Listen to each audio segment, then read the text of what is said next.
प्रदेश की धारियावाद और बल्लभनगर विधानसभा क्षेत्र में हो रहे उपचुनाव में कांग्रेस की ओर से आज चुनाव प्रचार का आगाज हुआ है। जी हां, लंबे समय बाद मुख्यमंत्री एक बार फिर से चुनावी सभा को संबोधित करते हुए नजर आए हैं। वहीं मुख्यमंत्री अशोक गहलोत का बल्लभनगर और धारियावाद जाने का कार्यक्रम हुआ, जहां पर अशोक गहलोत और सचिन पायलट साथ नजर आए। दोनों ने अपनी बातें भी रखी हैं। उपचुनाव से पहले सचिन पायलट और अशोक गहलोत एक साथ एक ही स्टेज साथ में साझा कर रहे थे। सुनिए इस रिपोर्ट में अशोक गहलोत और सचिन पायलट को। तावत जी जो अब कुछ देर में आप यहाँ पर आने वाली हैं। साथियों, ये विधानसभा का उपचुनाव किस लिए हो रहा आप जानते हैं। इस क्षेत्र की जनता ने पिछले चुनावों में गजन शेखावत जी को अपना आशीर्वाद दिया और वो यहां से विधायक बने। आज वो हमारे बीच नहीं है और उस वजह से यहां पर उपचुनाव हो रहा है। मैं और हम तमाम साथी आपके बीच में यहां पर आए हैं और प्रताप सिंह जी ने बड़े विस्तार से आपको सारी बात समझाई। मैं सिर्फ इतना कहना चाहता हूं कि इस क्षेत्र ने कांग्रेस को आशीर्वाद दिया था, बंटी बना को आशीर्वाद दिया, अपना विधायक चुना और आज दुर्भाग्यवश दोबारा हम लोगों को यहां चुनाव लड़ना पड़ रहा है। मैं आप सबसे अपील करने आया हूं कि कांग्रेस पार्टी ने, सोनिया गांधी जी ने, राहुल जी ने, हम सब ने मिलकर प्रीति जी को आपके बीच में भेजा है, आपके भरोसे पर भेजा है, अपना उम्मीदवार बनाया है तो आपके विश्वास पर बनाया है और उनको उम्मीदवार बनाने के लिए पूरा संगठन, पूरा दल, सभी पार्टी के नेता, हम सब की एक राय बनी और सोनिया गांधी जी ने, राहुल जी ने और पार्टी ने उनको सिंबल दिया है।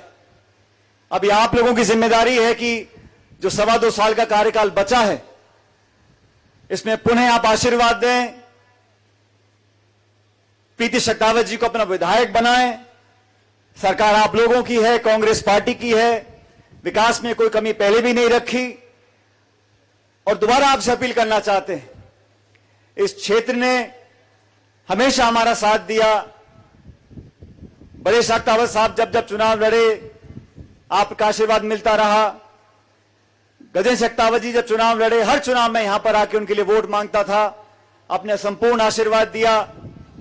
और आज एक बार पुनः उपचुनाव के दौरान हम सब लोग इकट्ठा होकर आपसे विनती करने आए हैं कि प्रीति जी को आशीर्वाद दें। आपकी बहन है, आपकी बेटी है, आपकी बहू है। विपक्ष की पार्टी भारतीय जनता पार्टी में जो घमासान चल रहा है टिकट को लेकर, उम्मीदवार को लेकर, आप सब जानते हो। मैं उस बात को दोहराना नहीं चाहता हूं, लेकिन हकीकत आपके सामने है। कौन सा दल, कौन सी पार्टी, कौन सा नेतृत्व एकजुट है आपकी सेवा में। इस क्षेत्र के लोगों ने असीम प्यार मोहब्बत कांग्रेस पार्टी को दी, शेखावत परिवार को दी और आज उन्हीं की बहू आपके बीच में आपसे वोट मांगने के लिए आपके बीच में जा रही हैं। भारतीय जनता पार्टी जब सत्ता में थी तब जनता के साथ लगातार धोखा दिया। आज विपक्ष में है तो विपक्ष की भूमिका भी नहीं निभा पा रही है। भारतीय जनता पार्टी जो किसानों के प्रति उनकी भावना है पूरा देश देख चुका है। उत्तर प्रदेश में जो लहूलुहान हो गया लखीमपुर खीरी जिला, वो आप सबने देखा होगा। किसानों को कुचलने का काम हो रहा है और उसमें जो आरोपी हैं वो खुलेआम घूम रहे हैं। और कांग्रेस पार्टी के नेता जो दुखी परिवारों का, जिनकी हत्या हुई है, उनके परिजनों के आंसू पोंछना चाहते थे, उनका दुख बांटना चाहते थे, राहुल गांधी, प्रियंका गांधी वहां जाना चाहते थे, तो आरोपी तो घूम रहे, छूटे उनको। और जो आंसू पोंछना चाहते हैं उन पे आप मुकदमे कर दो, जेल में बंद कर दो, धाराएं लगा दो, नजरबंद कर दो। ये तानाशाही रवैया उत्तर प्रदेश सरकार और भाजपा का है। इसीलिए हम सबको संदेश देना बहुत जरूरी है। उपचुनावों में लगातार हम जीतते आए हैं, लेकिन यह उपचुनाव बहुत महत्वपूर्ण है। इसका संदेश पूरे प्रदेश और देश में जाएगा। विकास को लेकर, रीति नीति को लेकर। स्वर्गवासी होने के पहले भी उनकी इच्छा थी कि मेरे क्षेत्र में कॉलेज बने।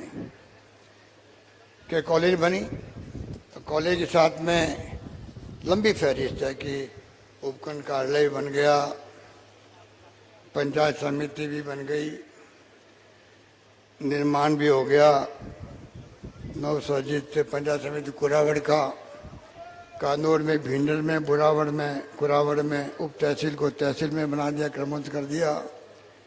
पीएससी खरोदा को सीएससी रघु समाज बैठे हैं, एक झटके में इन्होंने क्रमबद्ध कर दिया। और वल्लभ नगर कस्तूरबा गांधी आवासीय विद्यालय इसी सत्र शुरू हो रहा है, नया भवन बन रहा है। आईआईटी के लिए, आईटीआई के लिए भूमि आवंटन हो गई।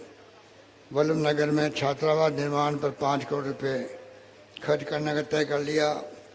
और खरोदा, मैनार, वल्लभ नगर में नवीन महात्मा गांधी अंग्रेजी माध्यमिक राजकीय विद्यालय, हमारे अध्यक्ष बैठे हैं। ये इन्हीं की सोच थी कि गांव के अंदर भी अंग्रेजी स्कूलें खुलनी चाहिए। आप देखते हो कि शहरों में जो पढ़ लिख जाते हैं, शिक्षा का जमाना है, विज्ञान का जमाना है, पता नहीं कितने लाखों रुपए तनख्वाह मिलती है अंग्रेजी पढ़े लिखे बच्चों को। प्रतिभाओं की कमी नहीं है, तो इन्होंने सोचा हम गांव में, कस्बों में भी अंग्रेजी स्कूल खोले। तो महात्मा गांधी के नाम से अंग्रेजी स्कूल खोलने लगी, इंग्लिश मीडियम की। और इतनी भीड़ पड़ रही है कि लॉटरी खुलने लगनी है कि लॉटरी के माध्यम से एडमिशन दो। ये आज पूरे प्रदेश की स्थिति बन गई। करीब 1200 स्कूल बन गई है। 5000 की आबादी पे मैंने फिर घोषणा करी है कि स्कूल बन जाएगी। कहने का मतलब है कि काम की, जो भी मेरे पूर्व वक्ता कह रहे थे, बहुत लंबी लिस्ट है। किस प्रकार सड़कों के काम, किस प्रकार जल जीवन मिशन में घर घर में पानी पहुंचाने का काम, ये खाली कोई केंद्र का नहीं है। आधा पैसा केंद्र, राज्य सरकार दे रही है इसके अंदर। तो इस प्रकार से इतने काम किए हैं, इतने काम किए हैं कि अभी मेरे पूर्व में कहा गया आपको कि आप निश्चिंत रहें, काम की कमी नहीं आने देंगे।